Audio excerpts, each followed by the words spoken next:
when anyone mentions the comedy podcasting world, there really is only one man that we talk about as its figurehead, and that is Joe Rogan. Noted stool humper and former fisticuffs commentator Rogan is the self-styled face of comedy in America, and has spent years sitting across from many of the world's most interesting minds on his world-famous podcast. From the likes of nomadic drifter and modern-day philosopher David Cho, all the way to moronic grifter and modern-day shitwaffler Ben Shapiro, Rogan has exposed his mind to all extreme facets of life and the eccentric characters who live it. And as the de facto prince of science and culture in the audio-visual space, Joe's inner circle must be an incredibly exclusive place where only the elite and the remarkable should be welcome, right? What a surprise it is then to find a group of comedy hemorrhoids poking out from underneath him, including the likes of Bert Kreischer, the only living man to be successfully fermented, Bert's long-suffering dad Tom Segura, and abrasive Waluigi-looking wanker Andrew Schulz. Like barnacles on the hull of the comedy mothership, these out-of-touch comedians cling desperately to the teat of Rogan, parasitically filtering any nutrients they can to feed their own interests. Schulz in particular has curated his own inner circle of unrecognisable dipshits who laugh hysterically at his jokes, and has perhaps unsurprisingly maintained a podcast with a few of them that I had never watched until this week. I don't know. Have you ever been to a furry convention? Oh.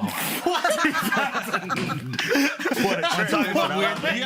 You want to talk about? What? For real? We're talking about who you're attracted to, right? Do you know what those people do? Yes, I do. He's too high to have a conversation. It's perfect. It's perfect. Why this week? Because this week, they covered a case of in-house cuckoldry so outrageous that I just had to talk about it. Schulz's flagrant co-host, Akaash Singh, is interesting for a few reasons. Not only does this weird little chap look like he's perpetually trying to identify an offensive smell, but he has also been utterly embarrassed by his trophy wife mercilessly across the internet. But like, you know when you get on the subway and there's like a homeless person sleeping and like everyone has to get out of that car? Yeah. That's what my husband's balls smell like. Oh my God, I hope he's not mad. Culminating in the latest episode of Flagrant, where Akaash called in the cavalry and got his boys to confront his own wife about her behaviour. Before we get there, let's just recap the saga so far. Akaash Singh married his beautiful wife Jasleen when they were both allegedly virgins in 2021, and since then they have enjoyed romance, success and wealth via Akaash's podcasting career. Akaash has continuously spoken of his unproblematic and loving wife across various appearances, often noting her luminescent innocence in such a harsh and impure world. She said, let me tell you something. Unless we have children waiting for us at home, you are my husband until death do us part. Whatever happens to you happens to us. That was her real response. And I remember that moment forever, being like, oh God, this is how lucky I am to have this gorgeous girl who loves me in such an overwhelming, unconditional way. Thank you, God, for this blessing. Absolutely. This, however, has come under some scrutiny recently, thanks to Jasleen starting her own podcast with a dear friend of hers. In the perhaps narcissistically titled Main Character Podcast, Jasleen shares her vapid thoughts and opinions with her co-host, although that's not all she's hoping to share. Recently, Jasleen was side-eyed for talking about how hot she thinks her co-host's husband is, how fat she imagines his big 10-inch dick to be, how fire his body is. Jasleen even suggested that she is actively trying to initiate an orgy with them. Would y'all ever have an orgy together with your husbands? Ria, She tried. I'm actively trying to have an orgy because this couple is so fucking good looking and you haven't seen Nav yet, but wait till you fucking see him. His body goes crazy. His face card always slays, never declines. And it's kind of weird because I'm talking about your husband. No, I kind of love it, but I'm like, us for it? Okay, maybe. I just know that Nav's dick is like at least 10 inches. You would only be down for an orgy if Or we did it's it? thick. It's thick. Not exactly the behaviour of a repressed, virtuous wife, but I know what you're thinking. Oh, she's just acting slutty around her friend, being a bit silly. There's no way she would do all this in front of her actual husband. Well, later on in literally the same podcast episode, Jasleen and her friend invite their respective husbands onto the show and continue to engage in exactly the same conversation. Jasleen expressed her desire to bounce on the other man like a pogo stick, all while Akaash looked on helplessly. There's a difference being a scammer and being a hustler. Two very different things. Okay. I'm a hustler who scams a little bit. I'm not a scammer who I'm not hustles. gonna lie, that was sexy, and that's why I'm actively trying to have an orgy. Karan. But thank you guys for being on the main character pod. We love you. We hate you. I guess we respect we you. love you, but I actually love you and want to fuck all of you. But thank you guys for being on the main character pod. We love you. We hate you. I guess we respect we you. love you, but I actually love you and want to fuck all of you.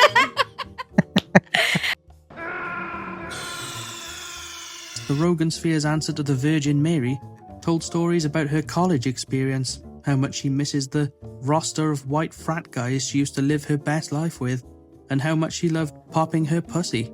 Sometimes I get so painfully nostalgic for college. I was popping my pussy and living my best life in these white boy frat houses. I was shopping at Rainbow.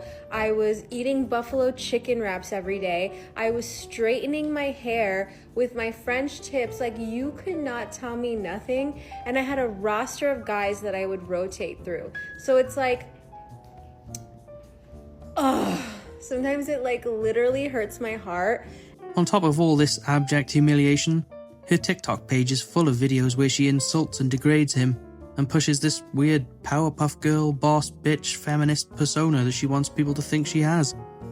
It's obvious to most viewers that she's trying to curate the image of a powerful, strong woman who takes what she wants from men whenever she feels like it, and her man should be happy to oblige her every whim because she's a special princess.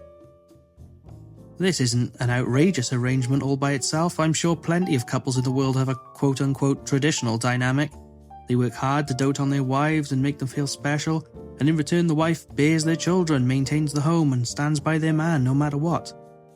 What the wife normally doesn't do is announce to millions that their husband is a fucking loser who she finds revolting. So revolting, in fact, that she won't even kiss him even on their wedding day. But more on the kissing later.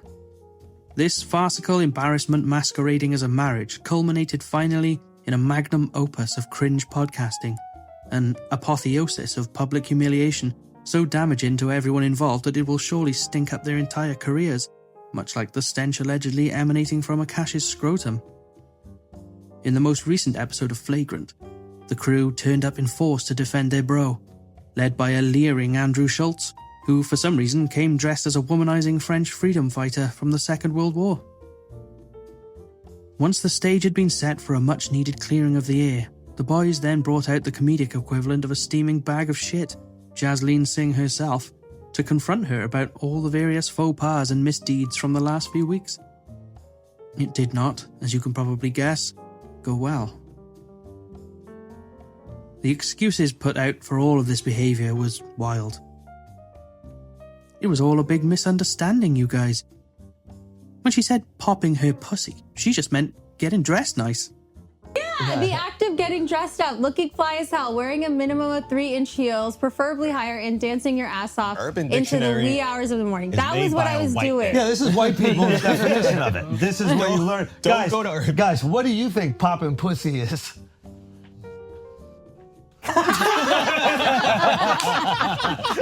When she said she worked her way through a roster of frat boys, she just meant 2 guys that she was kissing sometimes. Is it true that you said that there was a rotation of guys? A roster. Roster. Yeah, what is a roster? What does that Okay, mean? What so does this mean? You guys have to understand, have you ever heard of the repressed Catholic schoolgirl? Never. Yes. I was, yeah, you know. Okay, Yeah. so I His was Catholic school was in his living room. Imagine how repressed he was. I was a repressed Indian girl that I didn't even watch Jersey Shore in high school because I felt it to be too inappropriate. So when I got to college, I'm like, oh my God, I can dress however I want. I can do whatever I want. You can have a roster of crap. But What does a roster mean? so it didn't actually translate to a roster. It just meant like 2 guys I was talking to and flirting with at the same time. That's it. That's all. Yeah. And when you say hooking up, I think people When think you I meant mean hooking fucking. up, I just meant making out. Again, like everything I say is so amplified and hyperbolic because it's so like incongruous to who I actually am as a person. Right. So, Jasleen Singh is not a lying, manipulative narcissist coasting off the coattails of a man who wears comically large backward hats like a toddler. She's just a sweet, innocent Indian lass who barely even knows what words mean. It's an hour and 8 minutes of Jasleen pretending it's all blown out of proportion and is just a product of her being a bit extra for her new podcast. She doesn't actually want to fuck her best friend's husband. It was all just a joke. the orgy thing was fucking. That shit was crazy. I even watched it and I was like, so break us down. I need an explanation. Has the orgy happened? So, okay, no, it hasn't. Okay, No, I still only fuck one woman. Okay, what the fuck was that joke? Because I think for a lot of people, myself included, like I saw that and I was like, why would she even joke around about that? Yeah. With Akaash there and like, what was the what was the backstory to now that? looking back, like it's been pointed out to me and I get that. I feel like for us, I think I learned so much of my humor from Akaash, not to like justify it, but just to explain like, oh, if I say these absurd things, it's so funny because it's not who I actually am. Right. But I kind of forgot that like the internet doesn't know all these multi-dimensions of my personality, so they're Right. just seeing this one thing. Right. I will say also, if she had a body count, I would have been like, hey. Sure. And I think stupidly, I was like, oh, it's an orgy, so it's all of us. It's not like Yeah, talking. that is stupid. The whole time, Akaash sits opposite looking like he'd rather be anywhere else. Please, God, give this man salvation from this torture. Let this poor cuck pull a shift operating the cactus fuck machines down in hell for an hour or two. Anything to avoid this humiliation. See, for Akaash, there may be no coming back from this whole thing. As a guy who regularly calls other men cucks on his podcast, with his best buds, it may hinder the banter somewhat knowing that old Turkey Teeth over here is guilty of outrageous simping himself. His comedy special Gaslit has already been cast in a new light, and you can go back to this incredible video by Comedy Without Errors a year ago and note how he saw through their whole relationship and predicted this turn of events even then. At the end of his comedy special, he brings out his wife and dog to show them off, goes in for a kiss, and she turns her head again. Under what circumstances precisely will this woman actually kiss her husband? She doesn't do it at the wedding.